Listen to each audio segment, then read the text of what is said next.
Dieu avait dit à Abraham, dans le livre de Genèse chapitre 15, ta descendance sera tenue en captivité pendant un certain temps. Et Dieu avait fait une précision sur le temps que les Israélites devaient passer en Égypte. Alléluia. Tellement je prêchais ici sur l'entrée des Hébreux en Égypte par le canal d'un homme appelé Joseph. Alléluia. Amen. Qui fut le premier ministre et a pu cumuler plusieurs postes en Égypte de par l'intelligence et ce qu'il portait en lui. Alléluia. Amen.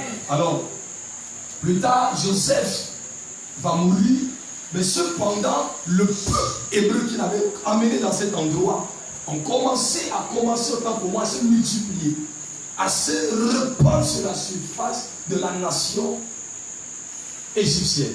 Alléluia. Amen. Et parce que les Hébreux se multipliaient, étaient de plus en plus forts, un jour, le conseil du Pharaon s'est levé pour dire au Pharaon, si maintenant tu ne prends pas la bonne résolution de d'écraser ce peuple, ils sont en train de lever la tête au milieu de nous, alors ils vont nous arracher, la royauté va nous arracher cette nation. Amen, amen.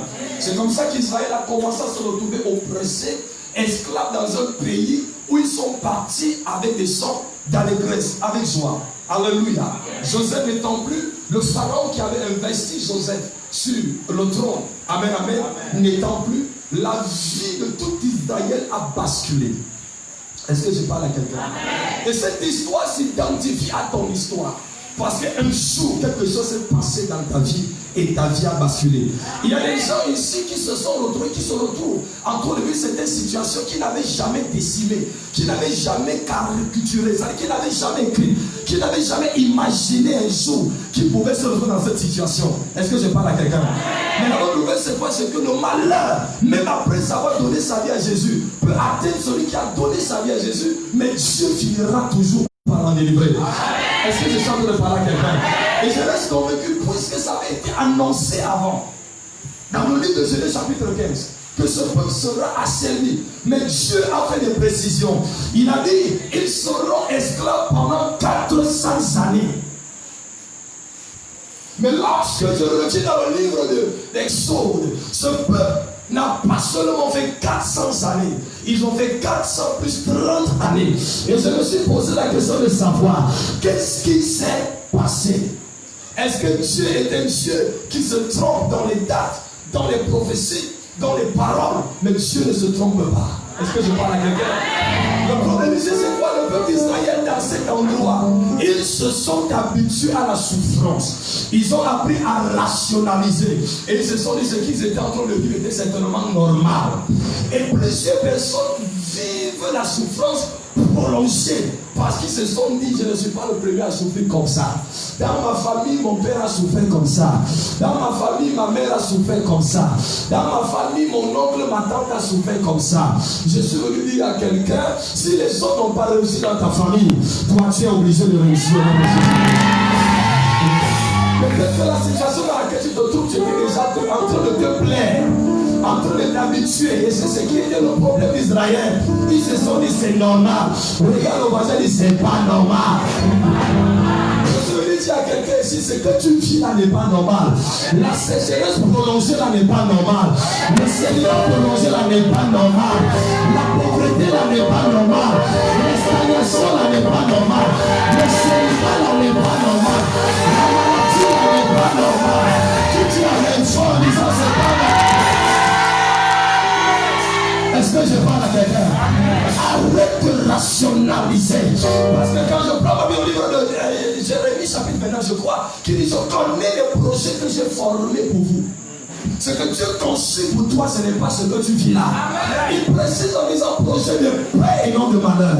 Alors je dis, ce que tu vis là, c'est pas normal. Lève-toi et regarde le chantier, c'est pas normal. Est-ce que je parle à quelqu'un? Regarde le voisin, mais ce que tu vis là, c'est pas normal. Non. Si français, arrête de rationaliser, c'est pas normal. Vous savez, la robe, la jupe, la veste cache souvent beaucoup de choses. Je connais un homme qui était lépreux, son nom était Naaman. Il portait son armure, on le voyait comme quelqu'un de normal. On le quelqu'un qui était bien, mais il avait quelque chose en lui. Cette chose que nous mettons comme artifice sur nous casse notre misère. Est-ce que je parle à quelqu'un? Pendant que je suis en train de parler, par la bouche autorisée, parce que la Bible déclare que Dieu confirme la parole de ses serviteurs et ses canons ses envoyés. Je ne parle pas dans ta vie sans que ça n'arrive. Si je lui dis que ce n'est pas normal, dis que ce n'est pas normal. Regarde le voisin, dis que tu es à l'hôpital. Vous savez quand on va dire en l'air, c'est que tu portes là. Pour atteindre la maladie. Même si tu es venu ensemble taillé sur mesure, sur 4 épingles. Comme ce que tu as en toi n'est pas normal, tu vas d'abord enlever ça. Je me tiens encore au rang et prophète. Regarde sur les nations. Et je déclare cette situation par laquelle tu traverses jusqu'à ce soir, ça arrête son nom. Je dis ça arrête son nom de Jésus. Je dis ça arrête son nom de Jésus. Je dis ça arrête, ça arrête, ça arrête. Tu dis à mon puissant que le voisin s'appelle. Regarde le voisin, dit c'est pas normal. Oui, c'est pas normal. Alléluia. Assieds-toi sur la télé que je l'ai. Amen, amen. 430 années de pleurs. Ça veut dire que 4 générations sont passées. Mais dans la lamentation, dans le tourment, dans la souffrance. Alléluia. Rien n'a stoppé la situation. Il n'y avait que Dieu pour arrêter ce problème dans leur vie. Jusqu'au jour, Dieu va appeler un homme appelé Moïse. Il va l'interpeller, va l'appeler dans des circonstances bizarres et bizarroïdes. Il va dire, Moïse, je t'envoie en Égypte. Va dire à Pharaon de laisser partir mon peuple. Parce que le cri de mon peuple est monté jusqu'à moi. L'oppression sur mon peuple m'a retrouvé. Alors moi, leur Dieu, je dis, ça suffit. Amen. Est-ce que je parle à quelqu'un? Vous savez, mais quand vous allez dans une alimentation, avant de prendre une boîte de conserve, il y a toujours une date qui indique la date de péremption. Aucune situation dans la vie d'un chrétien n'est éternelle. Je ne sais pas si je parle à quelqu'un. Je vais déjà barrer dans ta mentalité le fait que tu étais déjà habitué à ton problème. Non, non, non, ce n'est pas ta portion là. Tu es né peut-être dans le désert, mais tu n'es pas appelé à vivre dans le désert. Je ne sais pas si je parle à quelqu'un. Peut-être que les circonstances même de ta vie ont été bizarres. Alléluia. Dans l'extrême pauvreté. Mais ce n'est que le passage. Ce n'est pas le lieu de construction. Amen. Ce n'est pas le lieu de... Est-ce que je suis en train de parler à quelqu'un? Et moi, je voudrais que tu comprennes une chose. Si Dieu s'est souvenu d'Israël, il se souvient aussi de toi aujourd'hui. Je ne sais pas si je suis en train de parler à quelqu'un. Alléluia. Alors, lorsque Moïse est arrivé auprès de Pharaon, il a exactement transmis le message qu'il avait reçu. Mais les choses n'ont pas été dures parce que le Dieu que nous servons est aussi un Dieu de mystère. Parce que lui-même, Dieu, allait encore endoucir le cœur de Pharaon. Donc il compliquait lui-même encore la situation. Et lorsqu'il s'est posé la question de savoir, mais pourquoi est-ce que Dieu envoie son prophète et il ferme encore le réservoir? Il endoucit encore le cœur. Quand la volonté de Dieu sur le peuple s'active, l'obstacle devient l'avantage. En fait, en Égypte, Pharaon était un Dieu. Alléluia. Il était le Dieu des Égyptiens. Et on le nourrait en tant qu'un Dieu. Et pour Pharaon, il n'y avait plus un autre Dieu au-dessus de lui. Et en cette époque, le pays d'Égypte était l'un des pays les plus puissants de la terre. Donc quand on parlait de Pharaon, c'était un Dieu. Je ne sais pas si je parle à quelqu'un. Alors lorsque Moïse apparaît et dit, Dieu me dit de te dire, toi petit Dieu, de laisser partir le peuple. Amen, amen. C'était inconcevable pour Pharaon. Qui est ce Dieu? Déjà que tu es parti de cet endroit par des circonstances bizarres. Tu as fui l'Égypte après avoir assommé un Égyptien. Tu surgis et tu dis que tu es le libérateur de ce peuple. Et pourtant tu n'as même pas souffert comme eux. Tu dis que Dieu t'a envoyé. Qui es-tu pour me parler de Dieu? Est-ce que tu sais que ici là je suis Dieu? Quel est ce temps fort dans ta famille qui se passe pour un Dieu? Il y a des moments où Dieu lui-même rend leur cœur caduque. Je ne sais pas si je suis en train de parler. Et ce qui retient mon attention, parce que l'histoire est très longue, Dieu a commencé à agir en accomplissant des miracles, en libérant au sein de ces nations les plaies. On a la première plaie, on a la deuxième plaie, on a la troisième plaie, on a la quatrième, la cinquième, la sixième, la septième, la huitième et la neuvième. Alléluia. En pleine journée, la grêle pouvait tomber du ciel et des choses bizarres se passaient. En pleine journée, le palais royal inondé de grenouilles. Alléluia. L'eau pouvait être infectée, transformée en sang. Amen, amen. Plusieurs choses se sont passées. Ils ont même été touchés par des maladies bizarres.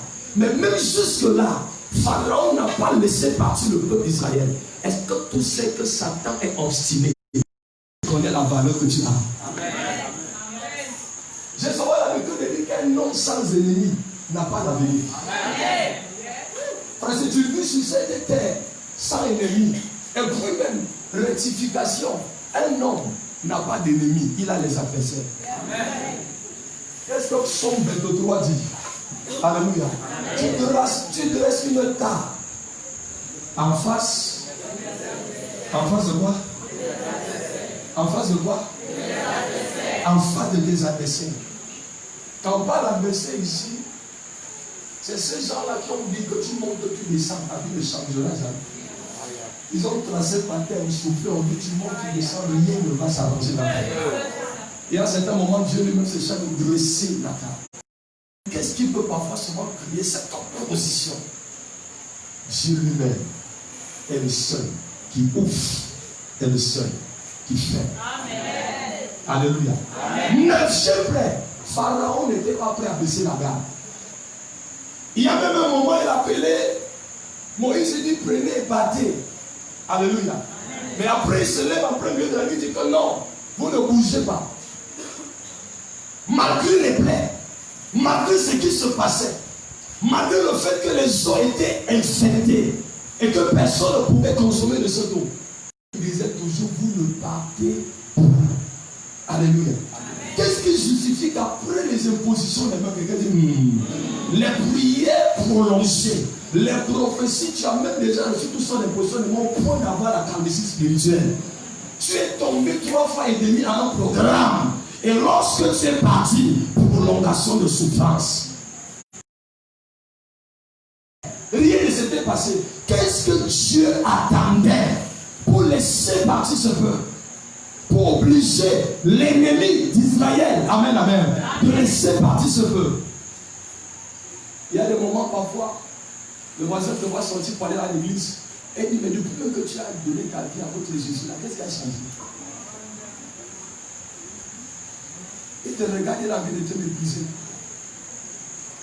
Il dit, mais toute la nuit, je t'entends souvent crier, Alléluia, Alléluia. Le matin, tu es plus pauvre même que quand tu as commencé à faire cela. Alléluia. Et tu viens à l'église, on relâche l'onction, tu tombes. Et tu dis, j'ai reçu mon miracle. Amen, amen. Je ne sais pas à quel niveau tu te trouvais déjà. Premier miracle, deuxième miracle, troisième miracle, quatrième miracle. Ça dit, tu as reçu tellement d'impositions, et on a déclaré le miracle là. Mais de façon palpable, ce n'est pas encore arrivé. Ce soir, je t'annonce que ce qu'on a déclaré dans ta vie. Est-ce que je parle à quelqu'un? Je ne sais pas si je suis en train de parler à quelqu'un. Est-ce que je parle à quelqu'un? 9e plaie, rien. Mais c'est à la 10e plaie que les choses ont changé. La Bible déclare au milieu de la nuit, quelque chose est sorti du ciel. Quelque chose est parti du ciel et a envahi toute l'Égypte. Mais avant, Dieu avait donné des recommandations à Moïse et avait dit, prépare le peuple Parce que je ferai venir l'ange de la mort pour exterminer tous les premiers fils de l'Égypte. Que Pharaon ressente la douleur que vous avez ressentie pendant 400 années. Amen. Parce que trop, c'est trop. Est-ce que je suis en train de parler? Amen. Recommande au peuple de recueillir le sang de boucs, de moutons, d'agneaux et de se rassurer, de mettre un peu partout sur les linteaux, les ouvertures, afin qu'au moment lors de la mort sera en train de passer. Alléluia. Amen. Que ce signe soit le signe. Amen, amen, amen. Que ceux-ci sont mes enfants. Amen. Je ne sais pas si je suis en train de parler. Amen, amen, amen. Ce qui retient mon attention, c'est quoi? C'est que l'ange de la mort n'est pas venu en pleine journée, mais est venu au milieu de la nuit. Donc, tous les autres miracles, toutes les autres actions que Dieu accomplissait là-bas, c'était en pleine journée. Amen, amen, amen. Mais la 10e plaie, Dieu l'active au milieu de la nuit. Quelqu'un dit, il agit, il travaille au milieu de la nuit. Il agit, il travaille au milieu de la nuit. Est-ce que je suis en train de parler à quelqu'un? Amen. Alléluia. Amen. Je fais le constat que la plupart des grands miracles que Dieu a accomplis, c'est au milieu de la nuit. Actes des Apôtres, chapitre 16, le verset 19. Actes des Apôtres, chapitre 16, le verset 19.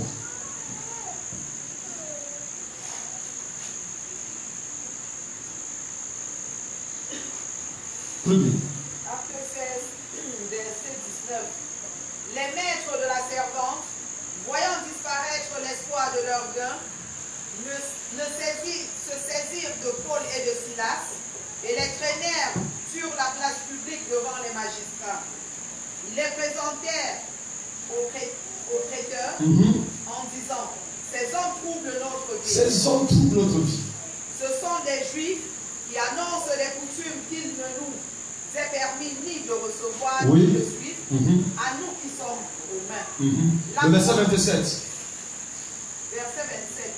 Le geôlier se réveilla et, lorsqu'il vit les portes de la prison ouvertes, il tira son épée et alla se tuer, pensant que les prisonniers s'étaient enfuis. Quand tu regardes le verset 26, 27, 28 et 29, la Bible dit, pendant que Paul et Silas étaient dans la prison, enchaînés. Alléluia. Amen. Pourquoi est-ce qu'ils ont été arrêtés? Parce qu'ils annonçaient Jésus. Est-ce que je parle à quelqu'un?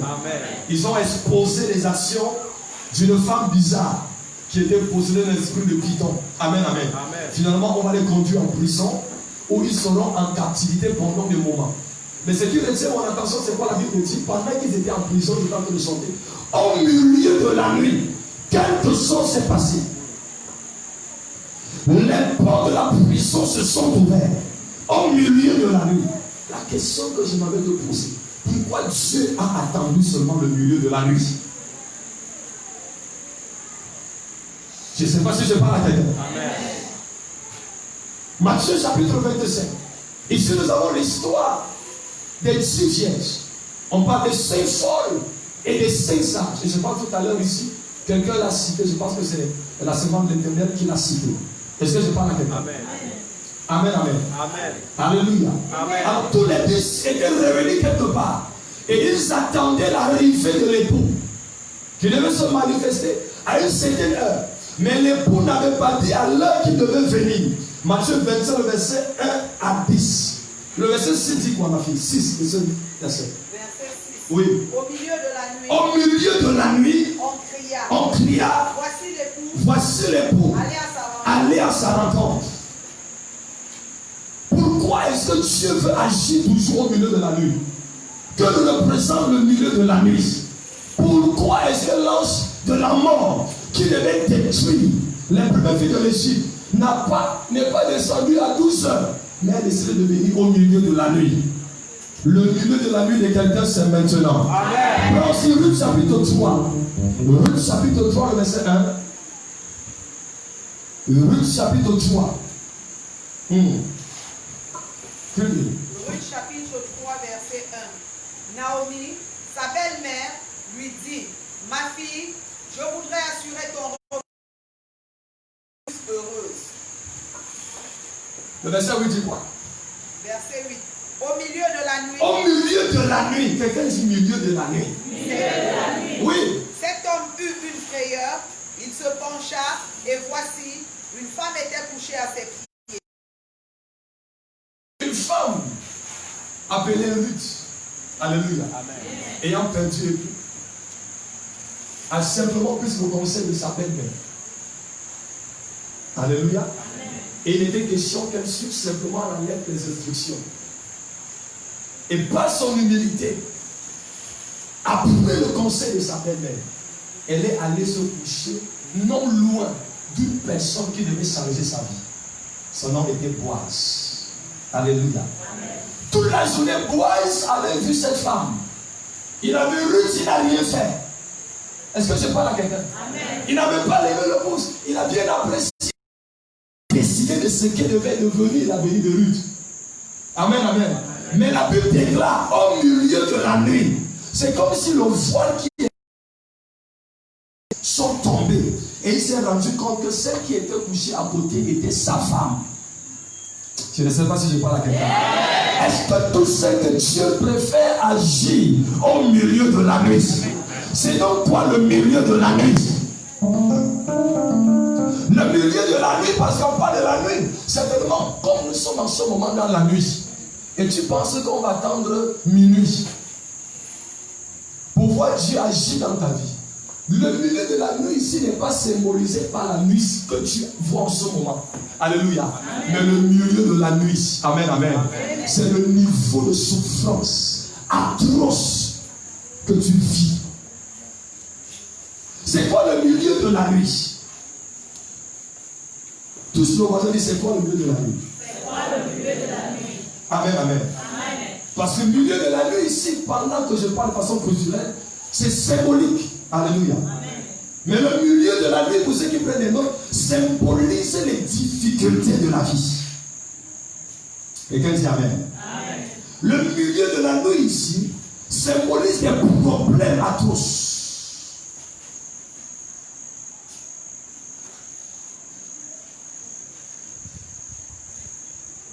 Il y a ce que j'ai appelé la nuit des finances. Quelqu'un dit fire. Fire. Cette situation difficile qui te met dans une vie de galère. Tu as prié en langue. Il faut que les chutes de l'obéi. Rien n'a changé. Le milieu de la nuit. Le milieu de la nuit, c'est cette confusion dans laquelle tu te trouves et tu n'as plus de force. Est-ce que je parle à quelqu'un? Amen. Tu n'as pas moyen de lever la tête. Parce que tout semble bizarre. Tout semble perdu. Le milieu de la nuit. Amen. Amen. C'est ce problème qui perdure dans ta vie. C'est lorsque Dieu constate que c'est la nuit. C'est en ce moment que Dieu agit. Dieu aime agir dans la nuit.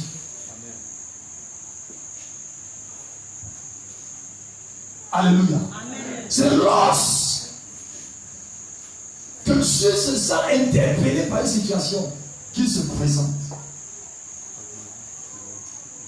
Dans le livre de Genèse, la Bible déclare que les ténèbres couvraient la surface de la terre. Amen, amen. Et Dieu dit que la lumière soit. Ça veut dire que s'il y avait un peu de lumière, il n'allait jamais déclarer la lumière. La lumière n'apparaît pas lorsqu'il y a la lumière, mais la lumière apparaît lorsqu'il y a les ténèbres. Amen.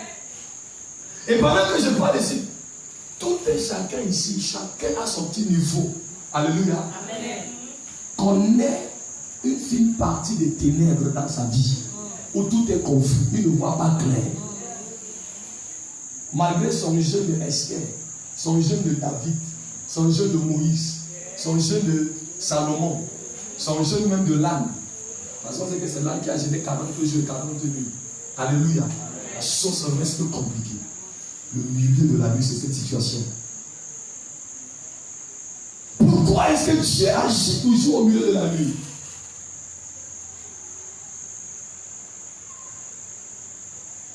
Parce que Dieu Attends que tu épuises toutes tes ressources. Il ne partage pas sa gloire. Dieu aime la gloire. Amen. C'est passé par lui. Amen. Dieu ne viendra jamais à toi quand tu as encore la force d'agir. De peur que tu ne confondes les choses. De peur que tu ne dises que c'est à cause de mon oncle qui est hors de cette nation que finalement ma vie a changé. C'est à cause de tel emploi. Alléluia, telle personne. Amen. Amen. Dieu attendra toujours que tu n'aies plus de force. Nous les hommes, nous comptons à partir de 1. Mais Dieu compte à partir de 0. Donc comment est-ce que Dieu compte? Il ne compte pas par 1, 2, 3. Il commence par 0. Donc ça veut dire tant que tu n'es pas encore à 0. Le 0 ici qui est le symbole du milieu de ta nuit. Parce que tout le monde ici a son milieu de la nuit. Amen, amen.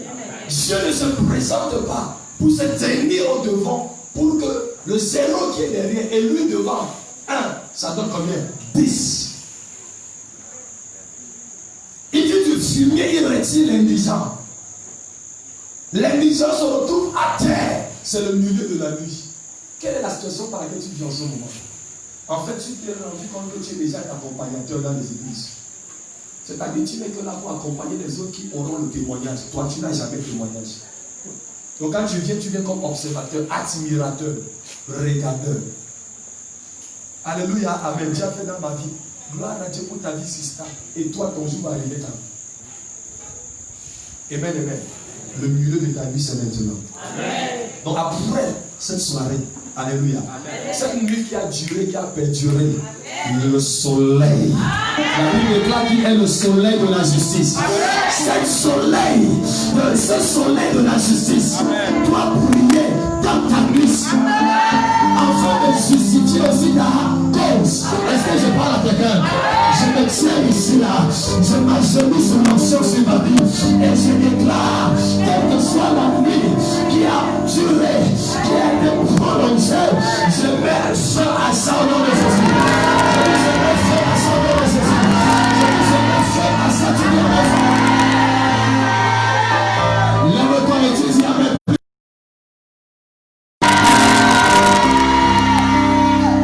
Alléluia. La Bible déclare de vous asseoir. Au milieu de la nuit, il frappa jusqu'au bétail. Donc, ce n'est pas seulement les premiers fils de l'Égypte qui ont été frappés de mort précoce subite et prématurée. Même le bétail a été frappé. Je ne sais pas si je parle à quelqu'un. Amen. Écoutez, la Bible déclare que la colère de l'homme n'accomplit pas la justice de Dieu. À des moments, il faut laisser Dieu agir. Parce que la gifle de Dieu fait plus mal que la gifle de l'homme. Il y a une situation, tu le vis, à cause de ce que quelqu'un s'est levé officiellement pour t'oppresser, pour te marcher dessus. Confie et laisse entre les mains de Dieu. Il est le soleil de la justice. Il est le rédempteur. Il est celui qui se lève toujours le dernier. Il dit à moi la vengeance et à moi la rétribution. Oh my God. Et je laisse que ça devait toujours être comme ça. Quand il se lève contre toi, il pense qu'il tombe dans leur côté. Ils vont te gérer toute ta vie. Mais ils ne savent pas que la seule personne qui apprécie toute motivation, c'est Dieu. La seule personne qui a le dernier mot dans ta vie, c'est Dieu. Est-ce que je suis en train de parler à quelqu'un? Il y a une personne qui est en train de dire, mais papa, pourquoi ça dure?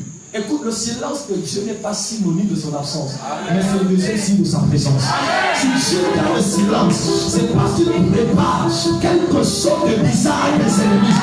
Une mauvaise surprise qui te lance, que c'est incomplète, que ton rédacteur vivant, lève-toi du Amen.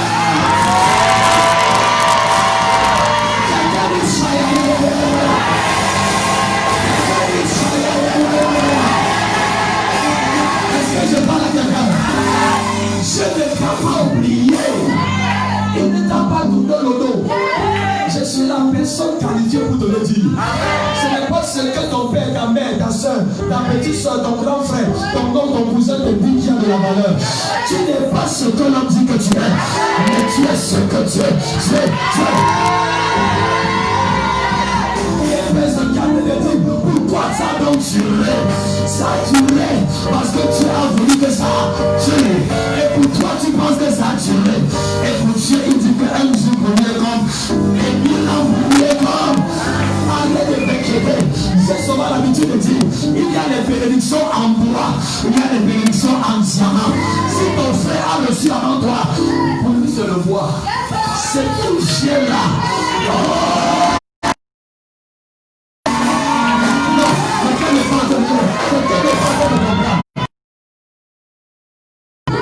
Lorsque tu vas à la pêche, sois patient. Écoutez, si tu es pressé, tu vas rentrer avec les enlevants. Le gros poisson, avant de prendre la part, il se fait toujours attendre. Regarde le voisin, il se dit. Ah non, tu ne parles pas ça bien. Est-ce que je parle à quelqu'un? Alléluia. La bouche, il te fera attendre. Il va tourner, il va tourner. Le gros poisson ne se prend pas souvent facilement. Je parle à quelqu'un. Persévérance produit la victoire. Et je comprends sur ta vie. Parce que tu es resté persévérant. Parce que tu es resté accroché. Dieu me dit de te dire. C'est le milieu de ta liste. Je ne sais pas si je parle à quelqu'un. Peut-être tu arrives à un certain niveau où tu es obligé de dire aux gens non ça va et pourtant ça ne va pas. Parce qu'on t'a appris le code des chrétiens. Quand tu demandes comment ça va, tu dis ça va par la grâce de Dieu. Mais il y a une autre fois qui te rappelle que tu manques rien dans ta vie de l'homme. Je suis venu te dire, à partir de cette soirée, cette fois c'était au nom de Jésus. Écoute. C'est que Dieu connaît tes adversaires. Ils seront stupéfaits. Est-ce que je parle à quelqu'un? Arrête de désespérer. Arrête de désespérer. Regarde, on va se dire, il y a même quoi? Amen. Peut-être, physiquement, tu n'as rien. Mais garde l'espoir. Garde ton espoir. Garde ton espoir. Est-ce que je parle à quelqu'un? Et cet espoir c'est anxieux. Est-ce que je parle à quelqu'un? Alléluia. Je déclare et je proclame dans la vie de deux personnes ici qui la nuit hier ont pleuré à chaudes larmes. À chaudes larmes. À chaudes larmes. Et vous vous êtes posé cette question, Seigneur, jusqu'à quand vas-tu rester dans ton silence? Tu as pleuré. Écoute ce que Dieu déclare. Ce soir, c'est à lui. Amen. Ce soir, c'est le milieu de ta nuit. Amen. Et il décide de descendre pour agir et arrêter toute bassesse de l'ennemi dans ta vie. Toute confusion de l'ennemi dans ta vie. Je parle à quelqu'un. Je parle toujours à ces deux personnes. Amen. Je vais garder le nom dans l'anonymat. Alléluia. La première. Amen. Le 5 du mois prochain. Le mois prochain c'est quoi? Et tu notes ça. Le 5 du mois d'août. Et notez ça. Scribe. Amen. Il y a quelque chose qui va se produire dans ta vie. Amen. Tu vas te demander si c'est un rêve ou alors c'est quelque chose que tu imagines. Il y a un genre de miracle quand ça allait dans ta vie, tu te demandes, Seigneur, pardon, ne me réveille pas de mon rêve. Et c'est ce qui va se passer. Tu es devenu un décès dans ta famille. C'est-à-dire quand tu regardes, tout le monde froisse le visage. Et ils ne froissent pas le visage parce qu'ils froissent le visage parce qu'ils sont déçus de ce que tu es. Donc tu les fais honte. Pour eux, tu es devenu le pari mutuel génétique de la malchance. Donc quand tu te regardes, ils ont envie de dire que ça, c'est pas ça. Écoute-moi bien, le 5. Amen. Le 5 août, ta vie ne sera plus jamais la même. La Bible déclare que personne ne connaît le jour de sa visitation. À tout moment, ça peut sonner. À tout moment, ça peut être enclenché. Même si tu es ici pour la première fois, écoute Écoute-moi bien. Dieu agit tantôt d'une manière, tantôt d'une autre. C'est donc parfois tu ne t'attends pas que Dieu va déposer ton miracle.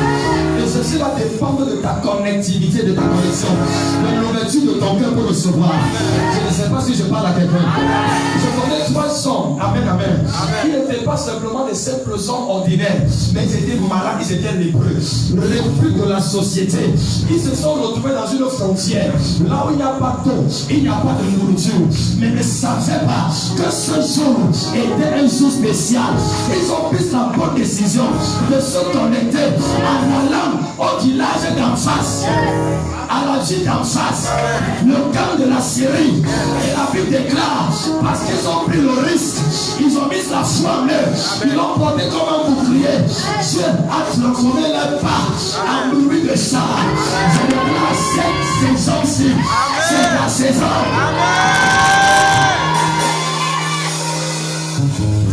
Je ne sais pas si je parle à quelqu'un.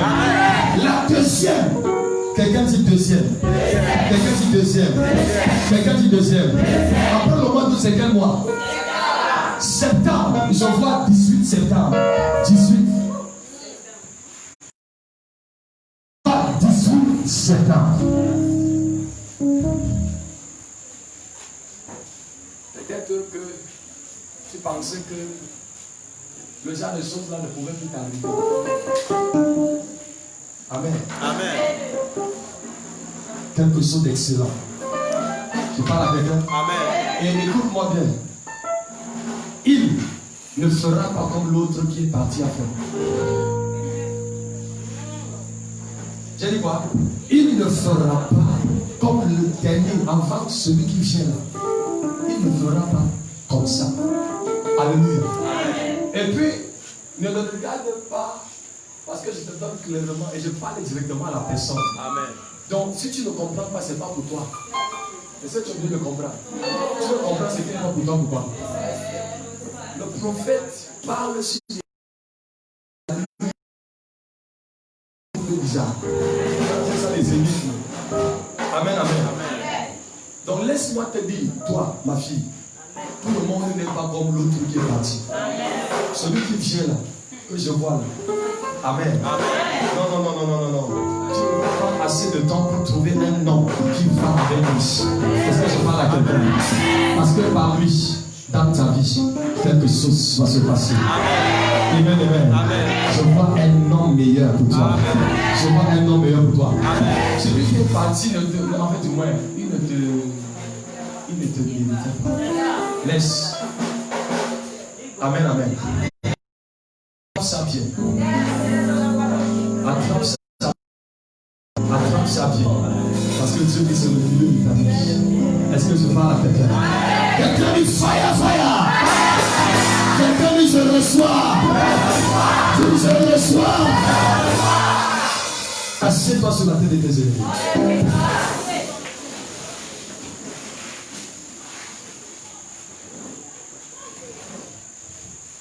Au milieu de la nuit, l'ange de la mort est descendu en Égypte, s'est répandu sur le ciel de l'Égypte, a recouvert toute l'Égypte et a commencé à frapper tous les premiers fils, les premiers-nés de l'Égypte.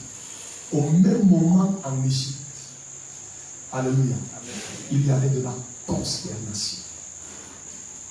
Il y avait des grincements de dents. Pourquoi est-ce que Dieu décide de travailler au milieu de la nuit? Parce qu'au milieu de la nuit, Satan opère. La nuit pour Satan est comme le jour. Plusieurs personnes ont perdu de bonnes choses dans la nuit. On les a arrachés leur étoile dans la nuit. On les a volé leur faveur dans la nuit. La nuit est un moment où on est fatigué. On perd. Amen. De force. La nuit est un moment où on est moins vigilant. La nuit est un moment où tout semble bizarre. tu n'as plus de force.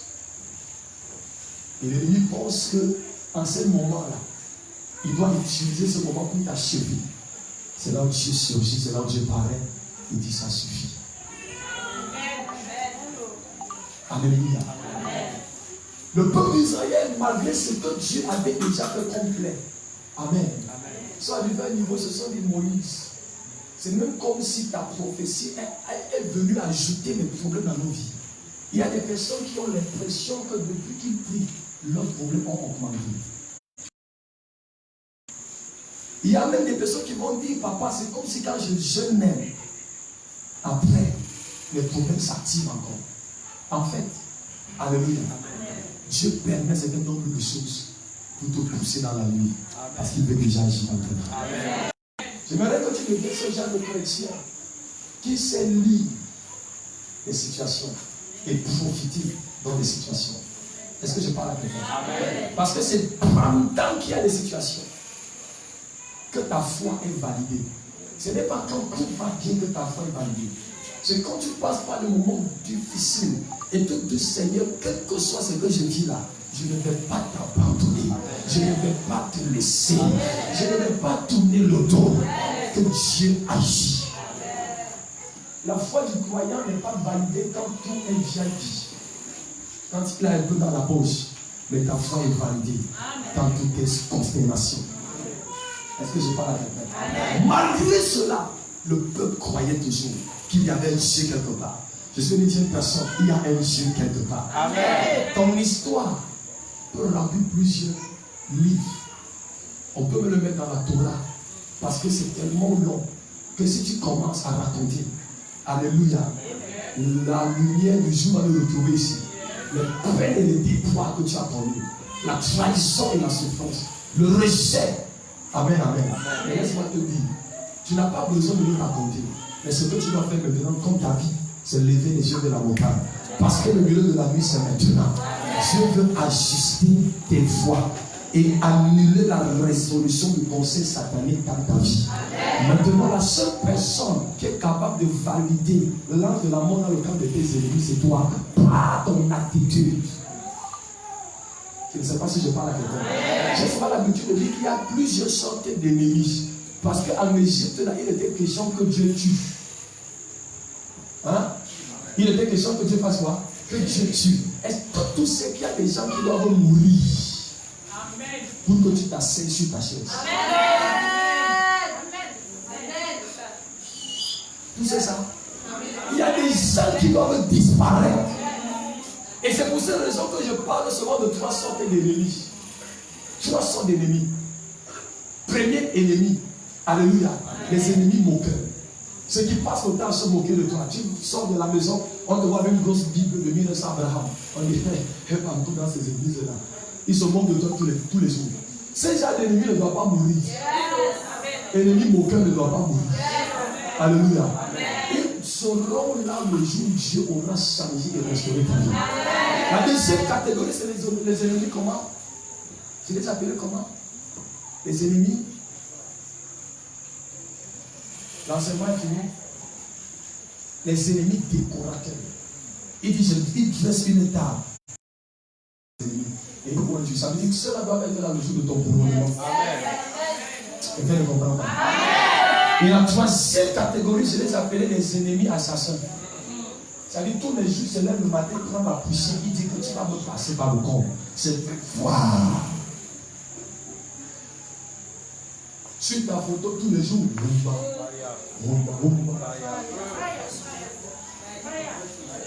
quand quelqu'un se lève et dit que si tu veux sortir de cette nation, si tu veux travailler dans le gouvernement, si tu veux devenir un homme dans cette nation, tu vas seulement passer par le corps. Ça veut dire quoi? Ça veut dire que s'il ne meurt pas, tu n'es rien. Pourquoi tu veux laisser cette personne en vie? Même Dieu lui-même a dit, tu ne laisseras pas vivre la femme sorcière. Il y a des personnes ici qui sont tellement miséricordieuses plus que le Saint-Esprit, qui connaît bien que celui-ci là ne veut pas caresser sans sens du poil. Moi je tue. Je suis un prophète assassin. Si tu es entré ici, sache que je vais tuer. Même si c'est ton père qui tue ta vie, il va mourir. Ouais, c'était sa maison finie. Ça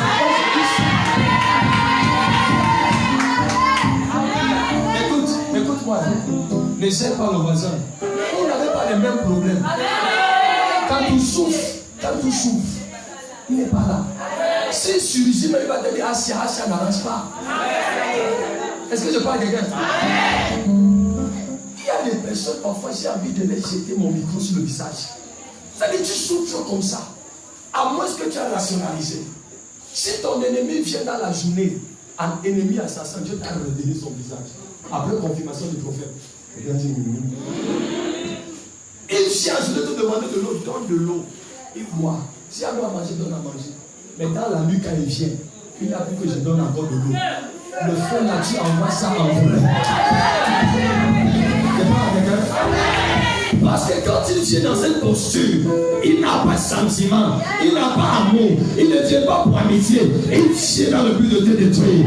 Et c'est dans la nuit qu'il s'opère, je déclare, des sorciers dans ta vie.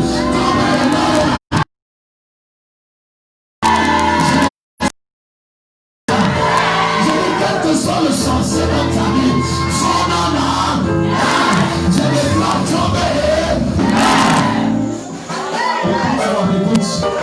Le thème c'est quoi? Au milieu de là, qu'est-ce qui s'est passé? Il y a des gens qui sont morts.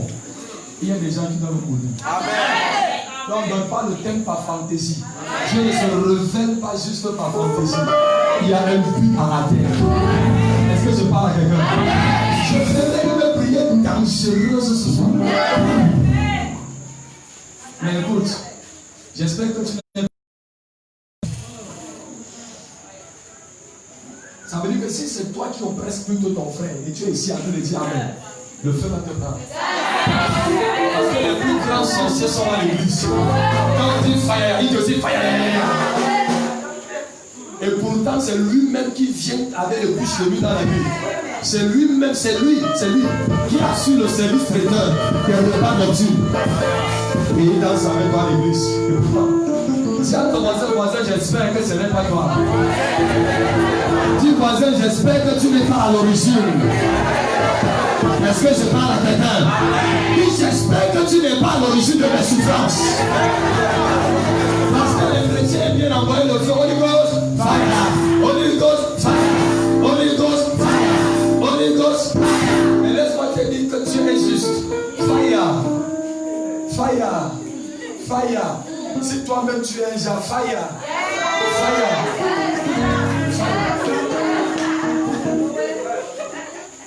C'est pour cette raison qu'avant de commencer à voir le feu, tu vas d'abord bien te repentir. Toutes les personnes que tu oppressais, si tu es sorcière, tu vas dire j'abandonne la sorcellerie. Est-ce que je suis en train de parler? Amen. Amen, amen. Le sorcier ne doit pas vivre. Amen. Amen, amen. Même pendant que Jésus rendait ministère, il redoutait les sorciers. Il dit que l'homme aura pour ennemi les gens de sa propre maison. Quel est le sorcier? Quel est le premier fils de l'Égypte là qui te regarde avec ses mauvais yeux et a dit que tu n'entreras pas dans ton Canaan? Ça fait combien d'années tu pries? Il y avait ceux qui sont nés de nouveau en 1900 Abraham, ont été baptisés en 1900 Moïse. Leur vie n'a jamais changé. Non, non, non. Cet endroit n'est pas un lieu de recueillement de souffrance. C'est-à-dire un lieu où, parce que tu souffres trop, tu viens et tu dis, mes frères, supportons seulement peut-être qu'un jour, Jésus va venir nous ramener au ciel. Non, non, non, non, non. Amen, amen. Avant d'aller au ciel, la gloire va être manifeste dans ta vie. Est-ce que je suis en train de parler à quelqu'un? Alléluia. Le temps est venu où l'homme incrédule de ta famille reconnaisse que tu sais un grand Dieu. Le bon témoignage, ce n'est pas ce qui sort de ta bouche, c'est ce qui est confirmé de la bouche de quelqu'un d'autre. Est-ce que je parle à quelqu'un? J'annonce ton témoignage au nom de Jésus-Christ. Est-ce que je parle à quelqu'un? Assieds-toi. Terminons avec 1 Roi chapitre 3, verset 16 pour nous permettre de prier pour quelqu'un. Parce que Dieu n'épargnera personne dans le camp de tes ennemis. Je dis Dieu n'épargnera personne dans le camp de tes ennemis. Est-ce que je parle à quelqu'un? 1 Roi chapitre 3, le verset 16. Priez. Fort, ma fille, tu n'as pas de quoi. 1 Roi 3, verset 16. Oui. Alors, 2 femmes prostituées vinrent chez le roi et se présentèrent devant lui. L'une des femmes dit, pardon, mon Seigneur, moi et cette femme, nous demeurions dans la même maison et j'étais près d'elle dans la maison. 3 jours après, cette femme est aussi accouchée. Nous habitions ensemble. Aucun étranger n'était avec nous dans la maison. Il n'y avait que nous deux. Le fils de cette femme est mort. Le fils de cette femme est mort. Pendant la nuit. Pendant quoi? La nuit. Pendant quoi? La nuit. Pourquoi est-ce que l'enfant n'est pas mort le journée, seulement dans la nuit? C'est dans la nuit. Alléluia. Qu'ils t'égorgent. Qu'ils égorgent ton mariage. Qu'ils égorgent tes finances. C'est dans la nuit. Continue ma fille, ça va finir. Parce qu'elle s'était couchée sur lui. Parce qu'elle s'était couchée sur son fils.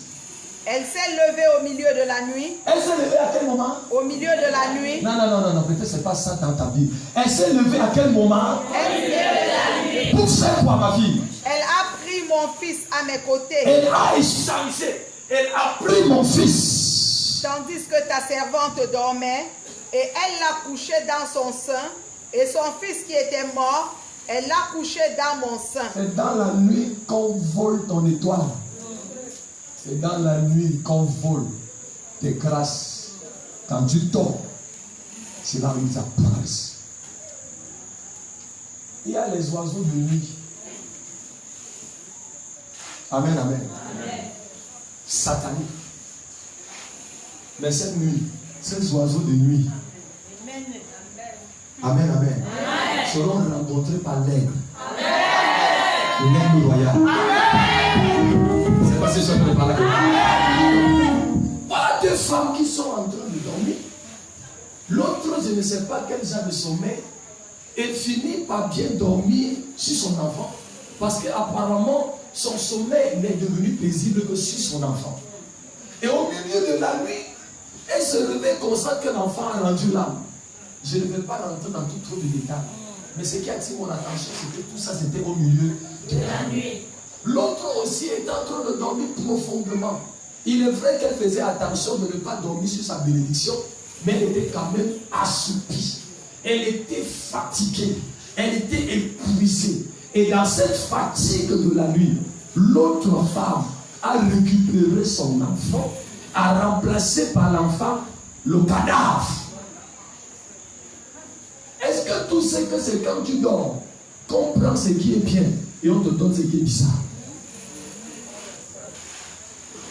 C'est dans la nuit qu'ils viennent voler ta santé et ils déposent la maladie.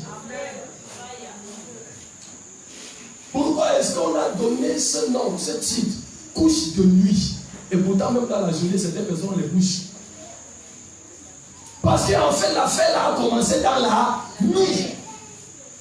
Tu es couché, quelqu'un vient dans la nuit te contrôler. Contrôler ta vie, contrôler ton subconscient. Tu te lèves le matin, tu es totalement dépossédé de tes vraies valeurs.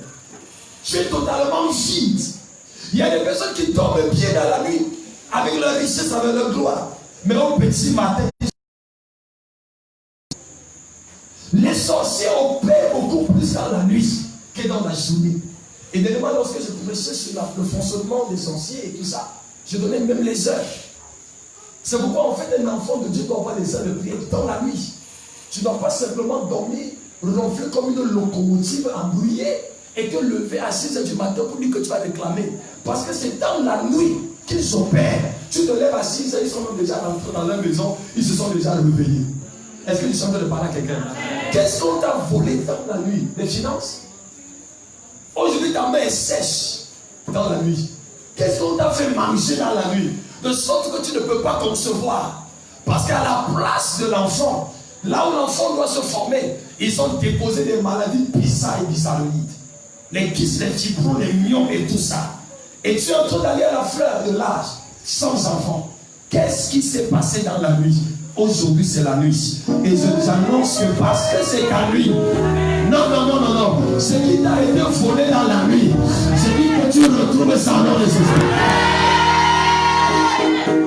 Toute femme sorcière, tout homme sorcier qui a remplacé de vraies valeurs, qui a pris cela et est allé avec ça quelque part.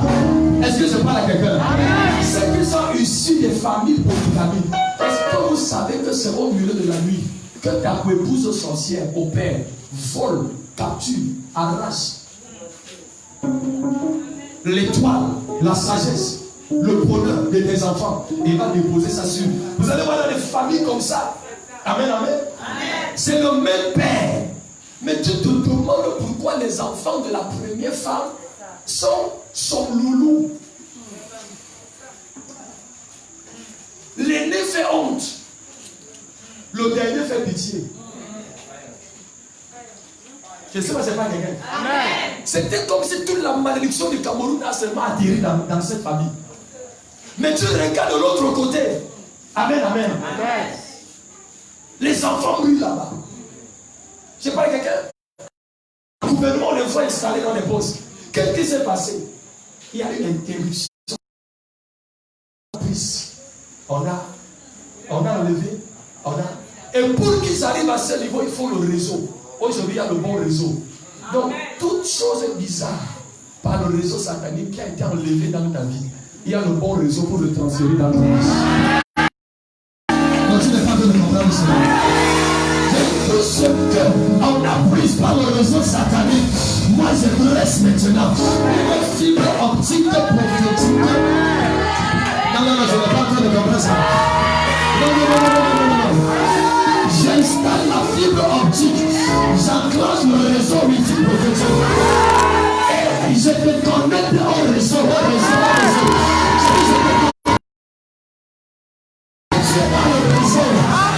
Toute bonne chose qu'on a enlevée, je le transfère sur ma vie.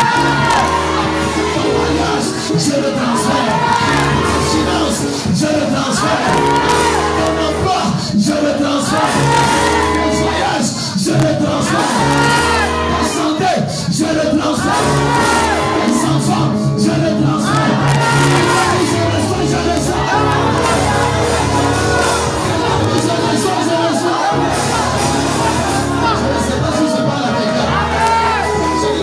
sens.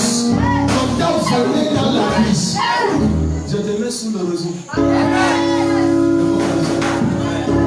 Quand je te regarde, tu es plus qu'un téléphone optionnel. Mais le problème c'est que c'était le mauvais réseau. Alléluia. Mais ce soir j'installe le bon réseau. Je ne sais pas si je parle à quelqu'un. Je ne sais pas si je parle à quelqu'un. Je dis le bon réseau, le bon réseau, le bon réseau, le bon réseau. Écoutez, je ne suis pas en train d'appuyer ça pour vous, mais j'appuie ça pour toi. J'installe le bon réseau dans la vie de cet homme. Qui, c'était comme si le travail était utopique dans sa vie. Il marche dans la journée le regarde. Nous sommes donc dans la nuit. Je remets le réseau pour toi. Et je transfère tes données. Est-ce que je parle à quelqu'un? Tout ce qui t'a été volé quand tu dormais, tout ce qui t'a été pris quand tu étais affaibli, tout ce qui t'a été dérobé quand tu étais dans une position de faiblesse, ce soir, dans le nom puissant de Jésus, dans le nom terrible de Jésus, dans le nom excellent de Jésus, dans le nom suprême de Jésus, je dis je le transfère dans ta vie. Tu es arrivé à un niveau où 1 million pour toi, c'est plus que je ne sais quoi. Tu n'as plus touché comme ça à main ton argent 100 000 pour toi. À moins que ce soit l'argent de la cotisation. Parce que tu es des ciels. Mais ce soir, dans le nom de Jésus-Christ, tes finances qui t'ont été prises, qui t'ont été volées, je le transfère au nom de Jésus. Je le transfère au nom de Jésus. Je le transfère au nom de Jésus. Je le transfère au nom de Jésus. Quelqu'un dit